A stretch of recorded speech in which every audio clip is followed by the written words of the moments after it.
Some things never cease to amaze me. Sunrises, hitting a golf ball straight, and the overwhelming ignorance of the common person. Here's a thought. Use Form Bs to determine classification.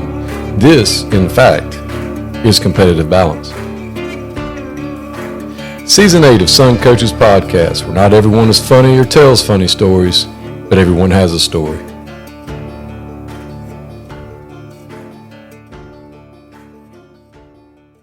Some Coaches Podcast, Season 8, and I'm excited today to be joined by the offensive line and offensive coordinator of South Effingham High School Mustangs. He's a coach's kid. He's also a doctor and a younger guy than what we normally have on here, so it'll be cool to hear his perspective on all three issues. Coach William Chomskis, thanks for being on with us. I appreciate you for having me on. Well, Coach, Doctor Coach, I let the cat out of the bag a little bit with the fact that you're a coach's kid. So I'm sure you grew up all over, but where did you spend the majority of your time, and where did you graduate from high school? Yeah, with my dad coaching and kind of all over the place. I was born in Screven County, and he was coaching at Screven. And then we moved to Evans. From Evans, we went to Mary Persons, from Mary Persons to Lincolnton. And then I spent middle school and high school at Vidalia. So that's where I ended up graduating and playing ball, was for the Vidalia Indians. So what was it like playing for your dad? Did he coach your position? Did he coach you, or did he let somebody else coach you? Well, he was the head coach that called the offense, and I played receiver. So we had a lot to do with each other. It was interesting. It was tough at times that, playing for your dad. And my dad's a hard-nosed coach, does a great job with it. And sometimes it's hard as a 16, 17, 18-year-old to kind of forget that he's your coach and your dad. And it just kind of got mixed. Sometimes it was tough, but looking back on it, I'm glad I did. I definitely learned a lot of lessons from him as a coach and as a man, not just as a dad, that, not a lot of people get to do that. So it's fun to look back on when it probably wasn't always the funnest when playing. Did you play? Ain't that the truth? Did you play anything other than football? I did. I ran track. I ran the mile and 2 mile, and I also played soccer in high school. I played baseball growing up, but I had a bunch of buddies that played soccer, and they talked me into it my junior year, and I ended up running track and playing soccer, and I ended up playing college ball at Berry for a year before I went off to Kennesaw to work for their coaching staff and get a degree. So you knew you were going to coach all along. Look, when you grow up in a family, like my great uncle is Dan Pitts. My other great uncle is Tommy Gillibo, who was huge in the GHSA and got the championship games and all that played at the Dome. When your dad's a coach and you ball boy under Steve Chafin at Mary Persons, and you ball boy under Larry Campbell as a kid at Lincoln County, and even ball boy for your own dad as a head coach in middle school, I don't think I had much choice in coaching. But it's kind of in my blood, and I've always wanted to do it.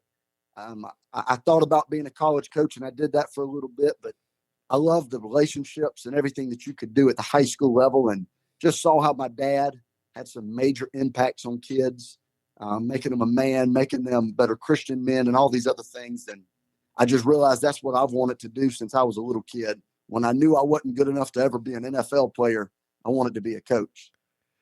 Yeah, I got you. I ask people that all the time because I'm like, did you get into this on purpose? And then, a lot of times when you're a coach's kid or a teacher's kid, they're like, baby, do anything but this. They try to push you to do something else. But I imagine when your family's that deep into it, in your situation, it's probably a little bit different. It is. And my mom's also an educator. She taught me math when I was in high school. And so, my family's always been in education, and I knew I wanted to coach either college or high school. I don't really think that I ever have had a mind to do anything other than want to coach and teach.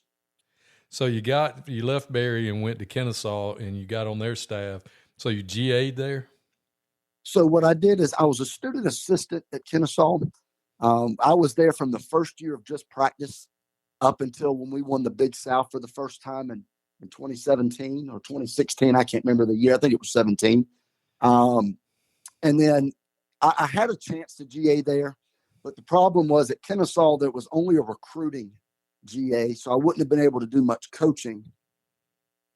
GA spot at a D2 school in New Hampshire called Franklin Pierce. And it was, didn't pay much, but they paid for my master's. They let me be the O-line coach, and I had my recruiting areas. And so I got to coach there. And then while recruiting in Georgia, I ran into Michael Pollock, who was at Lincoln County, and we started talking, and he ended up hiring me as his OC. And that's how I ended up back in Georgia and ended up coaching high school ball. I was his DC at Americas. Oh, okay, yeah. MP, my dude. And now, like a cat with 9 lives, he has ended up on prime staff. So. Yeah, look, he taught me a lot when it came to X's and O's. Very, very good football mind. And he went from Lincoln into working with Dion at Jack State, and then I saw him go off to Colorado, and I was happy for him that he was able to do that. Yeah, I was pretty fired up. I was at Northside when he came through, and it's just he ain't changed, and he's still the same. He's a good friend of mine. I've known him for a long time, and it was fun being his DC because he's an offensive guy, so he more or less left me alone. It's like, hey, stop him. How about that? And, I know that, and being his OC. And he's such an offensive mind. It was, you better make sure you're correct when he comes to ask a question. Oh, yeah. I remember he would come in and ask, you got him stopped or whatever. And we show him the game plan. He's like, all right, great. And I ran the weight room for him too. So, I enjoyed it. So that's pretty cool that we have that connection right there. So yeah, I didn't realize that you worked for him. Oh, yeah. Well, when you got all the T-shirts like I do, my wife calls it's the 7 degrees of lamb. It's like people everywhere. It's ridiculous. And I'm like, well, we've been lots of places over the years. So, and that's one great thing about it. I mean, people pick at me about it, but I kind of enjoy the fact that we've met different people and got to deal with a lot of different kinds of kids and different situations. And, you expand your net and you just get, one of the young coaches asked me a while back, he's like, what do you do? Like, what's your thing? Like, are you an offensive guy? You're a defensive guy? And I was like, I know people. that's pretty much it, man. I just kind of know people. Always good to know some people. It's better to know the right people than to know the right information. Correct. So how long were you with him at Lincoln County as his OC? So I was there just his last year when he moved on and went to Jack State. And funny thing is that's when my dad ended up taking the head coaching job in Lincoln from Vidalia. So I went from the OC he brought in Sonny Spurlock, and he looked at me and said, well, I'd like for you to stay and learn from this guy. And I knew who Sonny was. And I said, heck yeah, I'll stay. Like, I get the title and all that. It is what it is. I'd rather learn from one of the best to ever do it. So I stayed in Lincoln and was the O-line coach with him. And then when Sonny left, he promoted me back to OC, and I was in Lincoln for about 6 years. So one of it was with Coach Pollock. The other 5 was with my own dad. So what was the difference in playing for him and working for him as an adult? As a coach, you kind of see some of the things behind the doors that you just don't see as a player, and you understand why they're frustrated or what they're getting upset about. But I also got to see working for him, like as a player, all you're worried about is winning as a player. You're not really worried about a coach that's, they're preaching this and that. But as working for him, I got to see why it was so important to not just worry about winning football games, but to try to improve young men, make them better men.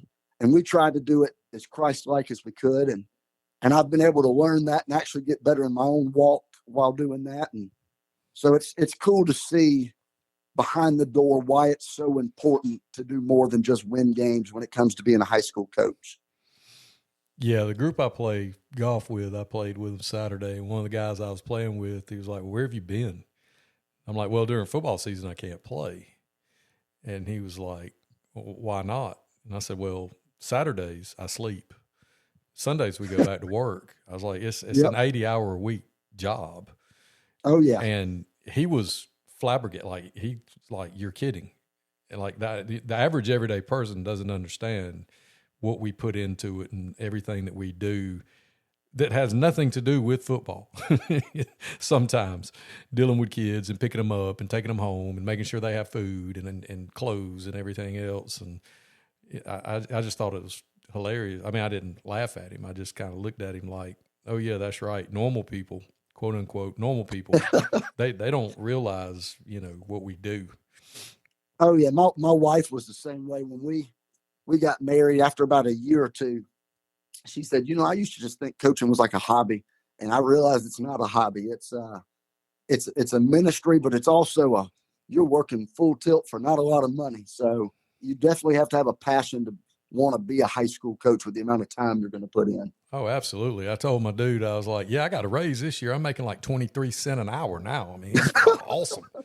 And he just looked at me like he didn't know if I was messing with him or telling the truth. And I'm like, unfortunately, that's the truth. But like you said, it's a calling, and it's something that I think that if you really love young people and want to pour into young people, there's nothing like it that, to me, it ain't about the money. It's not about the prestige. It's about working with kids. And I personally enjoy that. And it sounds like you do as well.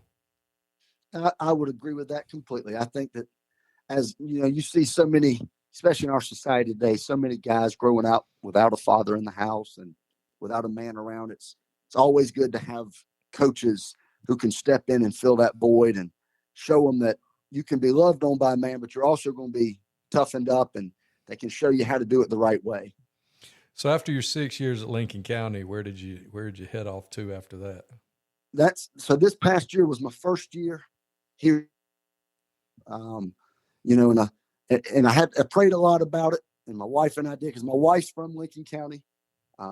Fun story is I also was the head girls soccer coach at Lincoln County, and I coached both of her sisters. So we met through me coaching her sisters. But I ended up leaving there to come here as the O-line coach, and then this year has been promoted up to offensive coordinator for the upcoming season. But it was just, we prayed a lot about it, and ended up, a lot of people thought we were crazy for leaving Lincoln in football wise. And, I loved working for the old man, and it was great, but sometimes it's good to step away and, start, like you said, expanding who you know and people that you know, and not having just your dad on your resume. Well, and you're not, Effingham County, it's not like you went to the other side of the earth. I mean, you can get home if you need to. Yeah, it's 2.5 hours to Lincoln, and it's not bad at all. It's a pretty straight shot for the most part. Yeah, that's not bad. It's not terrible. And it's a good area down there. I mean, you're close enough to Savannah. You got Statesboro right there. And it's such a good area.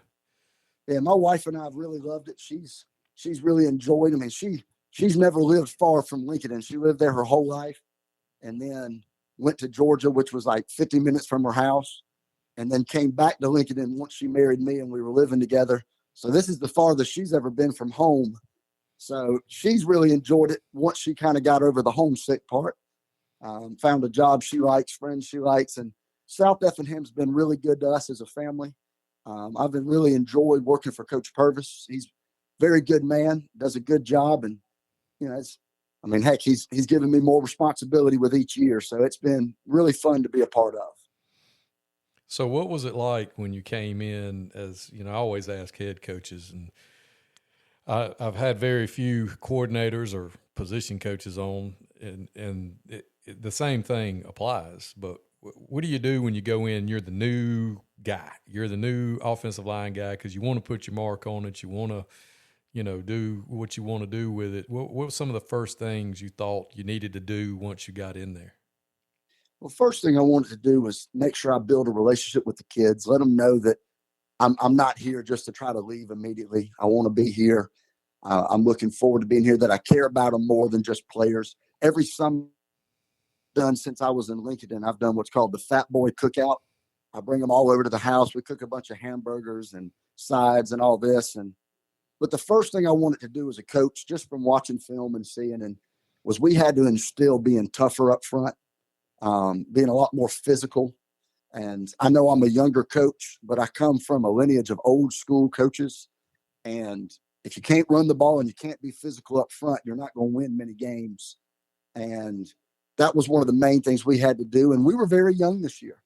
For about 4 or 5 of our games, our starting lineup was The 2 tackles were sophomores. The 2 guards and center were ninth graders, and we were able to win 4 games this year. And it was just they bought into trying to hit and be physical, and we've still got a really long way to go. But they've bought into what we're trying to sell. Well, and you'll get to the point where, as I'm fired up about this off season, they'll all be back for their senior year. I've got all 5 back. And that's we're excited about it. We're not losing. We had 2 seniors that played for us, but they got injured during the year. And so the young guys got a really good opportunity. Our quarterback was a 9th grader. And we're not losing many seniors. On offense, the only senior we're losing is our tight end. But he also started at linebacker, and he definitely was a lot better linebacker than tight end. And he wasn't a bad tight end. Just they're going to miss him more than we are because we got a couple young guys I think can step up and do. But we're excited that the future is very bright here at South. We've got a really, really young group, and they seem to be bought into what we're trying to sell. Well, what are some things during the off season? I mean, do you coach another sport, or do you have the time just to spend with your O-line guys in the off season? Yeah, so that was one of the things that kind of drew me to South is I'm not having to coach a spring sport. I'm able just to teach history. And so starting in February, we're going to start doing some extra lifts, extra little workouts with the linemen. We're a little bit behind strength-wise. So we're going to try to catch up, work on our footwork, work on things you just don't get time during fundamental period during the regular season. And it's going to be a good bonding. Do it 2 or 3 days a week, just kind of get to be around the kids more and make them a little better. So I'm excited for that this off season. Yeah, I was just curious, wanted to pick your brain about that because I'm starting with mine Wednesday, and I'm just going to go Monday, Wednesdays, about 45 minutes after school, and just like to hear, different ways and it's one good thing about going lots of places and knowing people is you can bounce ideas off of people and say, hey, how do you do this? And I don't care if you're a first-year coach or a 30-year coach. You've probably got some ideas or ways of doing it that are way better than my way. So that's I like asking. I'll definitely be hitting you up after this to get some ideas on what we can do. And our plans, we're just going to try to lift a little bit and do some work on our footwork. Kind of, I don't get a lot of time, more of a run-oriented guy, so I don't get a lot of time to really focus on the pass setting sometimes during the season because we just run it more than we throw it. So that's a good time to really try to work that stuff. And luckily for me, most of my linemen, if they're playing another sport, it's wrestling, so they'll be over soon, or they're doing shot put and discus, which is easy to work with and getting them back in with me. And so I'm definitely going to be calling you and picking your brain on some of these things we can do. So what are you thinking about? What kind of offense can we look forward to out of you guys as you take over the play calling responsibilities? Yes, we're going to be. So I've always been, when we were in Lincoln and we were wing T, we were single wing that year under Michael Pollock, which might surprise you because he's a more of a spread guy, but we were single wing that first year. But we're going to be a gun T and be able to get under center wing T. We've got some good athletes that can get out on the perimeter and help us a little bit, especially some of these younger guys. We had 2 guys move in during the year last year that were ruled ineligible due to moving in from other states. So we'll have them this year, which will be a great plus for us, especially at receiver. But we're going to be more of a gun T, trying to read it. We got a quarterback who's young and runs it well, and we've got a pretty good senior running back coming up that ran for 1,000 yards this past year, but only in 8 games because he got hurt and couldn't play. And he played like 3 snaps in one and didn't play at all in the other. So we're going to be more of a gun T, get under center, short downs when we need to. Sounds good. Run that football. I like that. Oh yeah. I mean, I'm not adverse to throwing the ball, but like you said, you got to be able to run the ball. You got to be able to stop the ball. You got to be able to block. You got to be able to tackle. That's not going to change. It was the same way when you played. It's going to be the same way when your kids play. It's going to be the same way when their kids play. The game has changed, but it hasn't changed that much. Oh yeah, you got to be able to be physical, and I think that's what helped us this past season. The year before, South had gone 0-10, just a lot. That was the year with the hurricane, and just anything that could go wrong for them went wrong.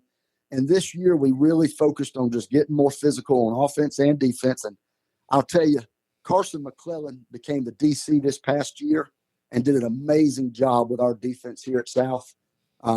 He did some things and put kids in positions to be successful that I don't think many coaches would have been able to do. I speak very highly about him. Did a great job as a first-year DC, did a very good job. And on offense, our whole mentality was we've just got to be physical and hit people. And it helped us. We won 2 games in overtime, and our other 2 wins were a one-score game. So every game was a shootout, and we just found a way to win with a young team, which was exciting. So what are some things that you've done to try to make them more physical? I mean, we talk about it all the time. You know, we say we got to be more physical, or we got to toughen them up. Well, it didn't circus 1982. I mean, what are some things specifically that you do to try to make them tougher and more physical? Well, I'll tell you, I think this is where the old school comes out. And my dad was very, very good. And I've always noticed him with his line that they were very physical. So I just listened to them. Every time we get a chance, if it's special teams going on and the linemen aren't involved, we're not doing field goal, we're under the chute board drilling. And we got to a point where, early on, it's like pulling teeth to get kids to want to go board drill. But to me, my philosophy is you can't expect kids to hit and want to hit if you're not going to hit at practice. Correct. So we take them in there under the chute and we make them wail on each other and just go over and over. And that's an everyday thing. And we get to a point where as soon as they hear punt team, a lot of the linemen just start running to the chute. I didn't even have to call it anymore because they knew what was coming. And that's a Monday, Tuesday. Early in the year, we'll do it a little bit on Wednesdays. Obviously, as the year goes on, you pull off because you just don't want to risk injuries and all that. But anything we're doing drill-wise, we're trying to be hitting. When you're pulling and wrapping, we're hitting somebody, just trying to get used to punching and placement. When we go team, I mean, I'll sit back there and tell the D-line exactly where to go because I want to make it harder. And I tell them all the time, I don't care if you make the tackle against us, but knock out that joker in front of you just to make him have to hit. But like you said, I mean, there's a million ways to do it. But board drill is my favorite way. Throw them under the chute, make it a competition, make them pick somebody, and it's best 2 out of 3, and whoever loses, that group's got to do up downs. So it gets them fired up to be over there. So trying to make everything just a competition as best we can. I like it. I like the EDD being board drills under the chutes, that you're basically working fundamentals, stuff that they've got to do.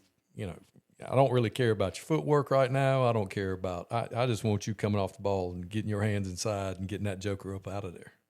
Oh yeah. And that's the main thing I say, guys, when we do this drill, I'm not worried about anything, but are you willing to fist fight and win? If it's 4th and 2, can we run it behind you? And so that's all we want to see is come off and hit them, and they're going to do whatever you got to do to drive them out. Yeah, we don't have a chute, but we're getting one. Like that's it. I think it got ordered last week, and I'm going to be like a little kid at Christmas with one of those because it is extremely difficult to get them to play at the pad level you want to. I know. Oh yeah. Like when I grade mine out every week, we do like I mark the play number on Huddle, and they either get a plus or a minus. And I know people are like, why do you even grade them? They know because they want to know that they're being held accountable. But anyway, I go in there and I'm like, footwork was wrong. You stepped with the wrong foot. You messed up the rule. You went the wrong way. And then we have an improvement list. And then we have all this other stuff that I got from Christian Honeycutt's up at Gainesville now. He's one of the best, to me, one of the best offensive line coaches in Georgia, if not Southeastern United States. But anyway, Cut gave me all this stuff, and I used the same things. And I told every week they knew pad level. I mean, it was going to be playing too high, and trying to get them to understand, I get it. It's not really your fault because we don't have a way to get you to understand how low you need to play, but we're going to now. And I'm going to be using your board drills under there for my EDDs. Oh, yeah. Look, that was one thing in Lincoln, and we had an old chute that was just atrocious. I think it was around when Thomas Bunch was in Lincoln. And I mean, it was old.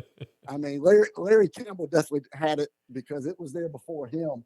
And I always pick on my dad because we had my last year there. We went to the semifinals, had a really good year. I decided to come to South Effingham, and I walk out there for spring practice one day, and he's bought a brand new chute. And I said, "My gosh, I couldn't have gotten that." Yeah, So I'm leaving. You get new stuff.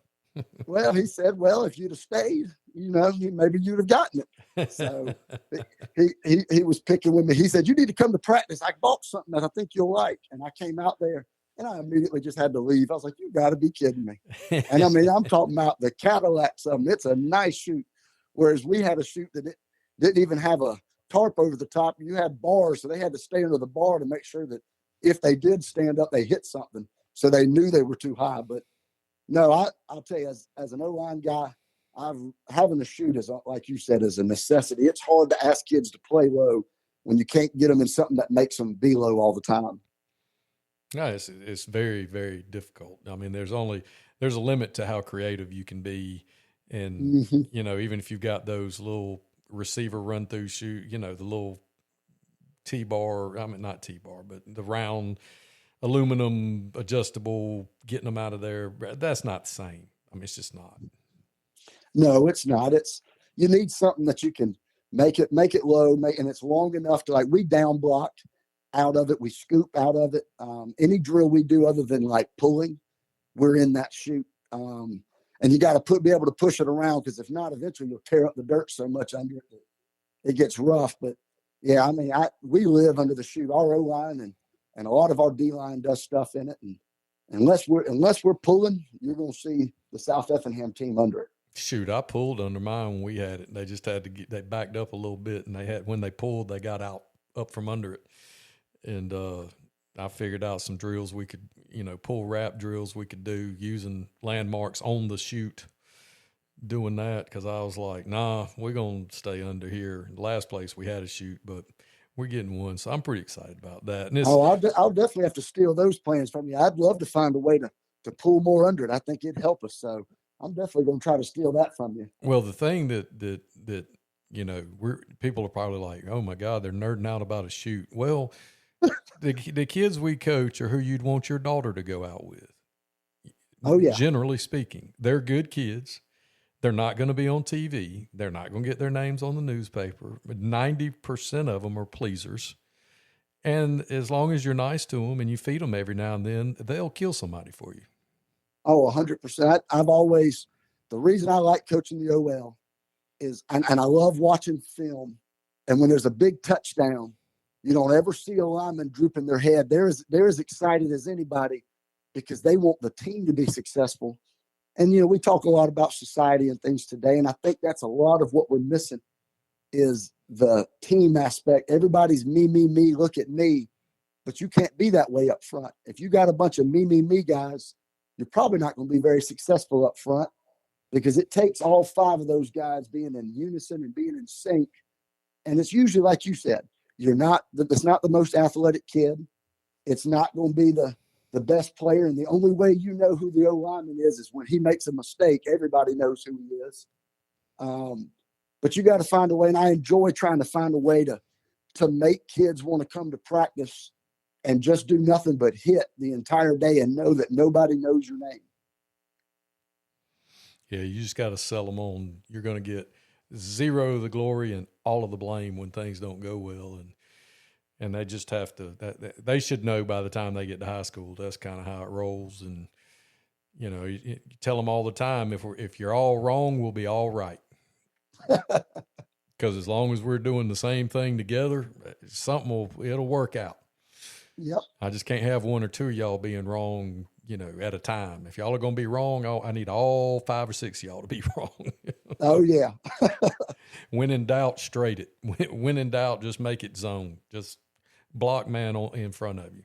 Gap down backer. Can't go wrong. Ours is, if you're not sure what to do, gap down backer. Just block down. If you're not sure, just block down, and you're probably right. Yeah, and you're dealing with country kids. You can tell them that oil blocking. Oh yeah. On inside linebacker. And, some of them that are smart, they'll figure out that oil spells on inside linebacker. I like that. If they're country kids, they might not understand gap down backer, because as the years have gone by, I've noticed that they don't necessarily understand gap. And then down, I've had kids that I've had to explain to them down is towards the ball.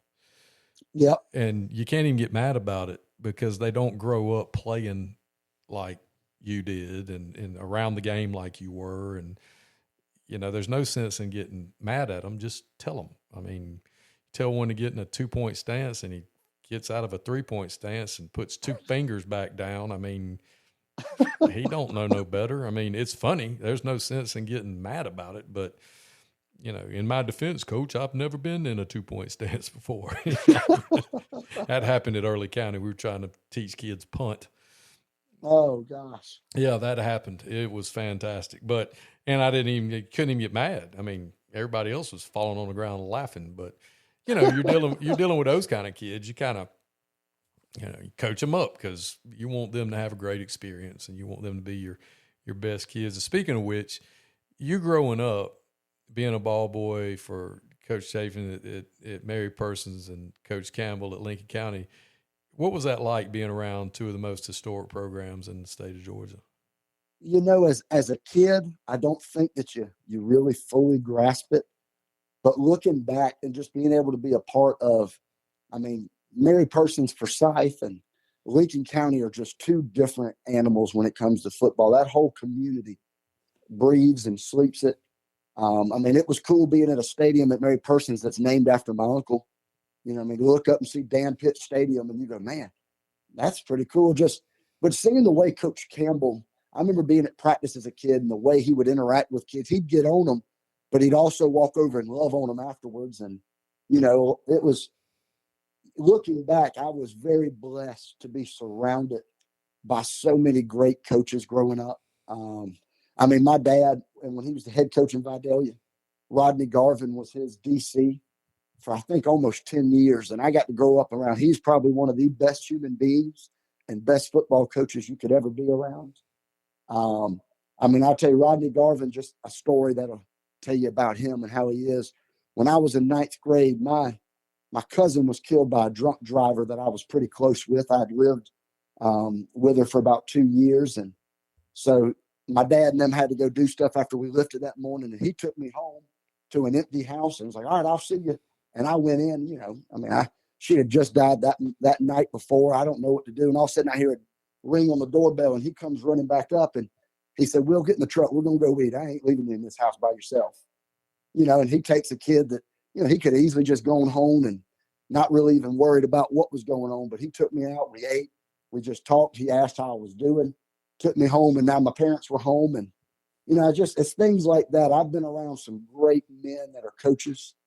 And I hope that I can be half of what a Coach Campbell, what a Coach Chafin, what a Lee Chomskis, and what a Rodney Garvin are. I just hope that one day I can be half of that. Well, we all do. We all aspire to the guys that and those are old heads. Those are the guys that, raised me in this profession, that age group. And that's one of the main reasons I started this podcast was, to pass on to the younger guys that didn't have the benefit of being their son like you or being around them growing up. Some of these young coaches that are in the game now that don't understand where we came from and what coaching tree you're on and how the game has evolved and changed, but it's still about relationships. It still should be about the kids, and it still should be about teaching them right from wrong and doing the right thing and holding them accountable. I agree 100%. And that's what made me want to be a coach growing up, and just seeing the impact that you can have as a coach on a young man with not just winning games, but also just being a better man and how you should treat people. Well, let me ask you this. As a younger coach, you're not a baby. You've been doing it enough. You're not a young coach, but you're kind of getting toward middle-aged in the coaching universe. What are some things about young coaches or guys your age that you notice is a little bit different than how you look at things? Or, not trying to say you're a better person than them or you're a better coach than them, but I'm just saying, what are some things generationally that you notice that when you were growing up, you're like, oh, yeah, Coach so-and-so, well, he wouldn't have put up with that. But these guys now, what are some things that you might see that kind of irk you about, your generation as far as coaches go? Well, I tell you one thing I have noticed, and I kind of benefited from it, but a lot of young coaches immediately think that, be a coordinator, I have to do this. Like it seems like a lot of people don't really want to, and it's not all, but a lot of people don't really want to work to build up that title, to learn things that they don't know. It seems like a lot of coaches they get in a system and only know one system, and I would always give advice of learn everything you can learn. At Kennesaw State, we ran the triple option. At Franklin Pierce, we were spread inside zone, outside zone. Then I was single wing at Lincoln for 1 year. Then we were wing T. Then we were gun T, and then went back to wing T. Came here and we were a mixture of wing T, spread. I think as a coach, you should want to learn as much as you possibly can, because if you get stuck in one way and all of a sudden you don't have the kids who can do that, maybe you got to be able to adjust and change and I think sometimes to understand that, everyone young thinks that, heck, when I was 24, I probably thought I could have been the greatest head coach ever. And then you look at it as you start to get older and realize, man, there's so many things I've just didn't know, coaching wise, behind the scenes with parents and all the stuff you have to deal with. That work hard, earn your stripes, and just know that it takes time. And look, I get frustrated. I wanted to be a head coach, but I realize that God's got a plan, and that when He wants it to happen, it'll happen. And until then, I'm just going to work hard and keep trying to learn as much as I can. We got to chew a little dirt. That's part of it. And I, people, probably some of the younger guys that listen and know of me, they think that I hammer young coaches all the time. But there's things about my generation that I don't like as far as coaching goes. And, we're inflexible. We're allergic to technology, and not all of us, but I mean, there's a lot of us that are like, I don't know how to do that. And they're not gonna, they don't even try to learn, it's just going to be hard headed and do it, whatever. So it's not like I'm just picking on one generation. I'm fully aware of the shortcomings of mine as well. I've pointed out that, if older coaches have a problem with young coaches and the way they do things, it's our fault because we let them do it. I mean, it's the same thing as dealing with the kids. You're going to get whatever you expect out of them or whatever you're willing to tolerate from them. So there's that. So what are some things that you would tell? I mean, you have your doctorate. Yes, sir. And so that's important. So how big of a deal do you think it is, as young as you can be, get as many degrees as you can get? I would. So the reason I decided to do it, there were two reasons. All my dad ever got was a bachelor's degree. And growing up, he always told me, he said, if you decide to get an education, you need to get every degree you can, because he said, I missed out on so much money not just getting a master's degree. I would advise every coach that's young, while you're young, learn as much as you can football and get every degree you can possibly get, because the pay is so worth it when you get it younger. I'm always kind of surprised by, we've got a teacher in our school she's working on her doctorates, but she's only got 3 more years left. And I'm like, well, what's the point at this point? You're not going to really earn it back, because she plans on retiring as soon as she hits 30. I'm 31. At 30 years old, I was able to finish my PhD, and, it's a major pay bump, but it also, now I don't ever have to worry about going back to school again. I've gotten the highest degree that I want to get, that I can get. And my other reason for getting it was my mom had a specialist degree with teaching. And I always told her I was going to get one higher than her, so she couldn't be the smartest in the family anymore. and the funny part was, when I finished it, I kept telling the old man, I said, you're going to have to call me doctor once I get it. He said, I'll call you one time doctor, and I'll never do it again. And so he's called me Dr. Chomskis once, and then ever since then, I don't think I'll ever hear it again. That's awesome. I call everybody doctor. So. Just, get it in something that makes sense. Get it. And I love history. I really enjoy being in the history classroom. Have always enjoyed it. And so I got my doctorates in history. It's a PhD in the philosophy in history from Liberty. And I would advise young coaches, I'd get it as many as you can before you have kids. I don't have any children yet, and it made it a lot easier to get it done when I don't have little kids running around. And And my wife was definitely happy about that. So once we have a family of our own one day, she'll be glad I'm not a student anymore. Oh, there ain't no doubt because you'll be able to help. Oh yeah, and she's expecting a lot of that. Oh yeah. Well, I mean, as they should. I mean, Oh yeah. I thought it was funny when you talked about your wife thinking it was just a hobby. Mine's in accounting, and it's tax season right now. So she's, we're recording this on Monday, the King holiday, and my wife is actually at work. And and she works now. For the past 2 weeks since the new year, she works Monday through Saturday till 6 o'clock at night. So from May to December, she's the parent. From January to May, I have to kind of be in charge of making sure our son's where he's supposed to be and doing what he's supposed to be doing because it's team effort. But I just wanted you to touch on that about the degrees. I'm a dissertation away from my doctorate, and I'm in the same. That's awesome. Well, I'm in the same boat the lady was you were talking about. There's no sense in me finishing it. The amount of money it would cost me to write the paper, I'm not going to recoup it. And I'm not teaching PE. I'm a special ed, co-teacher. I help with math, and I'm a math person outside of PE. And so there's really no sense in me doing it, but I try to encourage all the young coaches out there. I tell them, get as many degrees as fast as you can, because I'm not mad that I don't have it because it's just one box on the scale I don't have. Because I'm stepped out, I'm yeared out.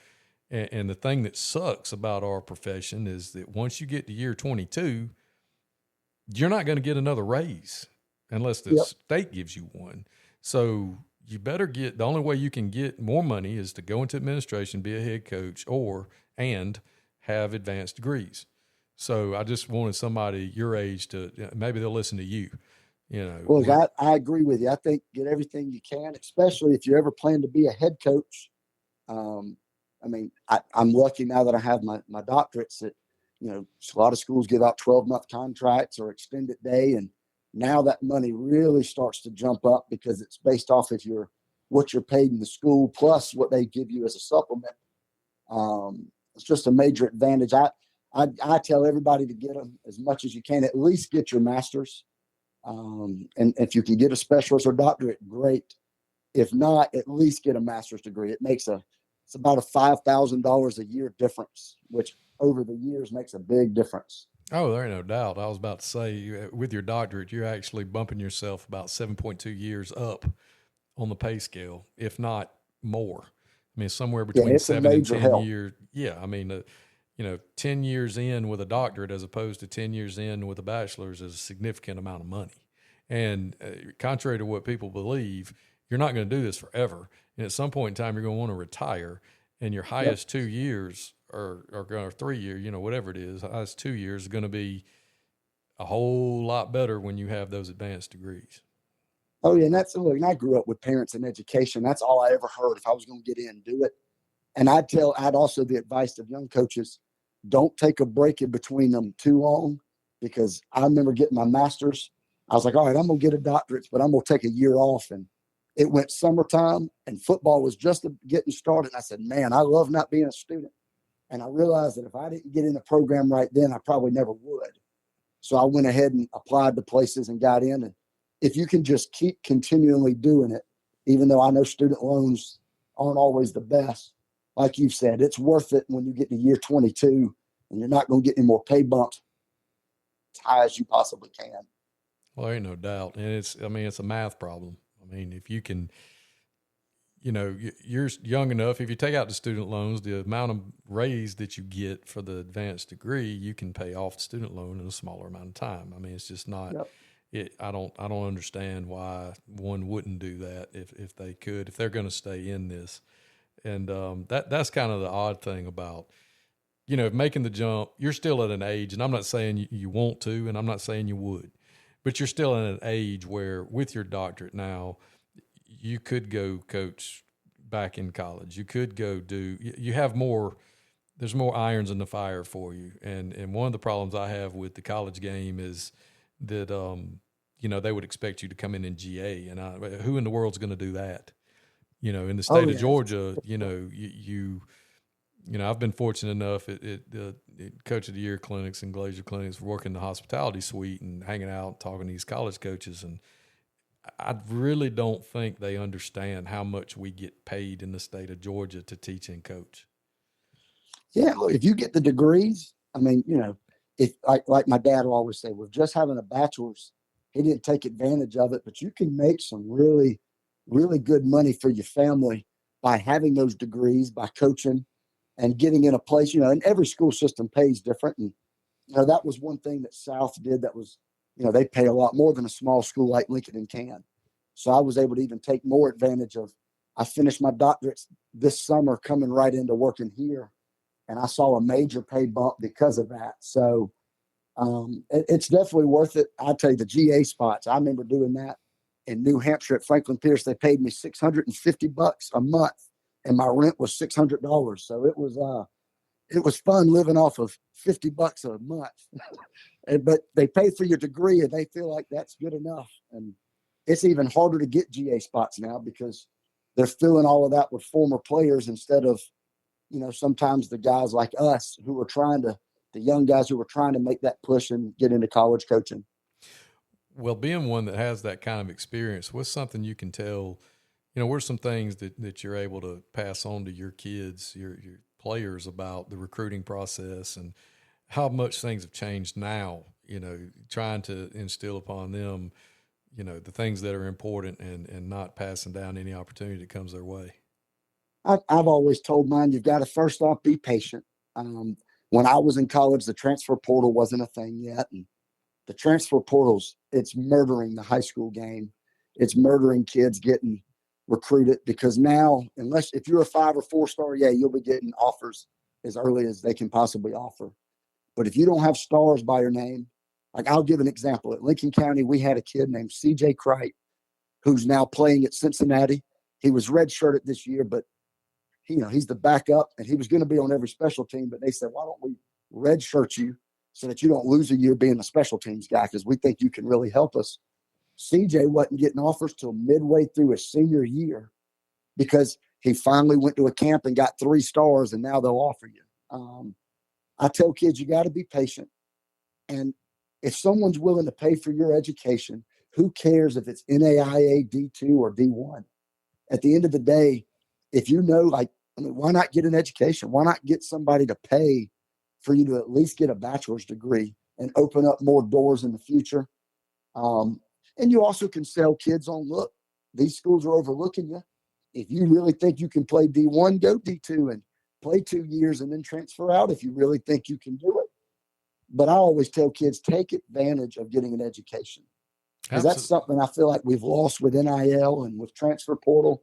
I mean, there's kids that, like I look at Stetson Bennett. Stetson Bennett was in college for like 6.5 years and didn't get a college degree. And I'm like, what are we doing at the college ranks now where we're not really selling the degree like we used to? And that's something I try to sell as many kids as I can, that you open up doors with degrees. So just, if someone's willing to pay for it, why wouldn't you want to take advantage no matter the level? Well, they're going to use you for ball. You use them to get the paper. Amen. Because as soon as you get hurt, they're just going to roll you out of the way and find another one that looks just like you. Yep. And it's a business. I always make sure kids know, look, in high school, as a coach, I feel like as a high school coach, you've got to sometimes be a better coach than at college because you only get what walks through your hallways. Whereas in college, you know what? I don't like these kids. I'll just go find a whole brand new group for next year. Well, that kind of depends on your theory and philosophy of high school coaching, but yeah, you're right. You're right. It's starting to change too. It's starting to change with NIL and people moving. I've seen it. We've lost kids at schools where all of a sudden it's like, all of a sudden housing opens up right beside a high school. That's a different story. That's the high school game starting to turn into it as well, unfortunately. Yeah, that's a problem because it's not what it's supposed to be. I was fortunate enough to coach in the GACA All-Star game a couple of weeks ago, and I laughingly made the comment that, so this is what it's like to coach it, fill in the blank. And I was like, you got All-Stars, and in 2 practices we put in an offense and could actually run it with some level of, competency. And I mean, we That's did wild. stuff in 2 practices that it took me 2 months to get my knuckleheads to understand how to do, because you're dealing with kids that are elite, and they look at you and you go, all right, we're going to run zone here. This is what we're looking for. We're going to double here to him and count the box. And he's the Mike. He's the -1. Make sure we declare. And they all look at you and nod. And then the first time you Oh, run it, they do it. And I'm like, I just need to get in the all-star game I, coaching I know. thing I right don't. here. This is awesome. I, I can only imagine being some of these coaches that have a brand new quarterback every year, or brand new linemen that move in every year. It must be nice to get the best from everywhere around. Like you said, like being an all-star team almost. Crap, I saw one bunch the other day on Twitter. They had 4 All-Americans on one team. I was like, that's insane. I mean, I'm not mad at them. I'm not even remotely, I don't care like how you got them or I don't care. You could have developed them from middle school. That's great. I don't care. It's just the fact that you had 4. And I'm Oh like, yeah, that holy must be smokes. nice. Yeah, that's awesome. I've had Oh teams yeah, where we were like, well, our best player's this guy. And if we put him over here, well, they can't run that way. The problem is they can run the other way, and it ain't looking real good over there. Just like, but if you've got dudes everywhere, you can just be like, all right, guys, let's, because they make us better than we are a lot of times. So I don't oh care what yeah. anybody Look, says. Players win games. well, And yeah. It's not about the X's and O's. It's about the Jimmy and Joes. You better have the right guys, and at the end of the day, if you can give it to that's why I always like looking Lincoln. And my father-in-law, he played with Garrison Hurst, and talks about how good they were. I was like, man, at the end of the day, you could just run toss sweep and he's going to score from no matter where you're at. Coach, I was I at said, Aquinas in the 90s. All right. oh, And that was before they figured out that they could recruit and get, kids in. So we were not very good. We're in the region with Lincoln County. And I remember Coach Campbell one time yelling across the field, we're going to block down, kick out, and toss it to that guy. Over and over and over and over. It's no secret. Ain't no surprise. And they did. yeah. He kept his end of the bargain. I mean, Oh, yeah. he did Look, exactly what he said he was going to do. Coach Campbell's the first that'll tell you. And that's one thing I loved being in Lincoln as a coach, older, getting to learn from him. Because I remember just one time talking to him, I was like, man, how do we, he said, at the end of the day, who's the best player with the ball in his hand? And you point at him and go, then just give him the ball. I was like, why are you overthinking it? Just hand him the ball and let him do something. Yeah, I think a lot of times we're trying to be too cute. We're watching what people do on TV. And I don't know if that's a young man issue or just a human nature issue, but I get so frustrated when I'm like, and I guess it was growing up in Columbia County playing baseball. We had a rule for pitchers that if you throw a curveball to somebody and he looks like he couldn't hit a beach ball with a boat paddle, come right back and throw it again because he's not going to figure out in 11 seconds the mystery of a curveball. Yep. And I feel the same way about football. I'm like, if you run a play, if you run power and you get 6 yards, attack, line up, run it again, let's go. Because they're not going to figure it out. They obviously are not fitting where they're supposed to, or, you have a matchup that's working. Now, if they stone you the next time, now let's relax and go on to the next thing. But, a lot of times I like that with counter where, if they're not fitting where they're supposed to, you rip off counter. And I've seen people, they'll run counter off of nothing these days. I don't understand that because you used to have to run like lead, power, counter. And now people run counter like first play of the game. I'm like, how does that even work? I know that's something I'll tell you. That was, again, being a blessing, learning from someone like Sonny Spurlock, the way he would set up his counter every time, the way he set up his play action pass. It was always based off of something we've been running at you. And now he all of a sudden sees that backside guy's not paying attention. Oh, here we come. So I agree. You come out first play and they run counter and you go, what are you countering off of? Yeah, air. Now, one thing I did enjoy, I learned so much from Brandon Byram at Taylor County. He's a coach's kid too, and he's a very, very intelligent, good offensive guy. And his thing that he taught me was, I want answers. I want answers. If we call a play and they get in whatever, I don't want we don't have a play here. Well, we need to be able to check to something. Mm-hmm. I want answers. And that's something I picked up from him that I've been real big on where I'm like, if we call buck and they mug us in A gap, well, we obviously can't pull them because we can't block everybody. What do we do? And I just tell my linemen to straight it, just turn it into zone. The back will figure it out. We'll Yep. it just becomes something else instead of running a bad play. And I think that that's so important that, that's something that I don't think people understand about the high school game all the time, that there's a lot of things that go on up front that you've got to be able to handle, and they've got to be able to communicate, and they've got to be on the same page. And, they've got to have the mentality, if we're all wrong, we're all right, because, you can't have one guy not get the memo and he gets out of there and you get smoked in the backfield. Now the people in the stands start telling you to look for somebody because you ain't blocked somebody all day. And, it's just a problem.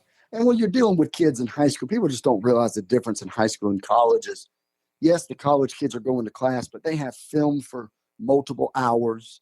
They've got practice for hours. They're lifting weights together and doing more film. Whereas in high school, you get about 2 to 3 hours a day at most with these kids. And they're also, if you're on period schedule like we are, you're taking 7 classes, math, science, history, English, and you're trying to learn a brand new play. That's just a lot you're asking of high school kids sometimes. And some people just get way too complicated and wonder why it doesn't work, is you're just asking too much. Well, and they also may have broken up with their girlfriend in first period, got a new girlfriend in third period, and she's on his head by sixth period. Mom and them ain't been home for a week. They ain't got no groceries in the house. They don't know, they're getting yelled at practice. People can call college kids all they want to. They're grown men. I mean, they can be prosecuted to the fullest extent of the law. I don't want to hear that they're kids. And in the college game, if Boo-Boo McFoo doesn't do what he's supposed to do, they'll put him on the first hot thing smoking back to Lincolnton, and he can go drive a pulpwood truck somewhere or not, whatever, and go get him a job in Augusta, and they just move on to the next one where we Boo-Boo LaFoo is who we got. That's it. Our job is to get Boo-Boo better. Because Boo-Boo's playing because Bobo behind him ain't as good as Boo-Boo. So we got to get Boo-Boo LaFoo ready. And they don't understand that. I mean, I tell kids all the time, I'm like, look, man, I will fire your behind. Now, I may rehire you the next play, but I will fire you. I will pull you off. Somebody asked, one of the teachers asked the other day about, do you yell at them? And I'm like, I did when I was a young coach. I said, but now that I've gotten older, they don't pay attention to that. I said, what they do pay attention to is that white line that runs down the sideline. They do not like standing behind that. Oh, yeah. Because they want to play. Playing time in the bench speaks louder than anything. Yeah, it's like the old Bobby Knight, bench talks to butt, tells butt, whatever that thing was about, how you get them to figure it out. But, well, Coach, I sure do appreciate you coming on and sharing your story with us, and just the generational. It's cool to see guys go, multi-generational coaches and young guys that are in it for the right reasons and treating it as a ministry and pouring into young people. And, I wish only the best for you, and you're definitely headed in the right direction, that's for sure. Well, I really appreciate it, and I thank you for allowing one of these young coaches on to talk with you. I've really enjoyed it. It's been a great time. Thanks, Coach.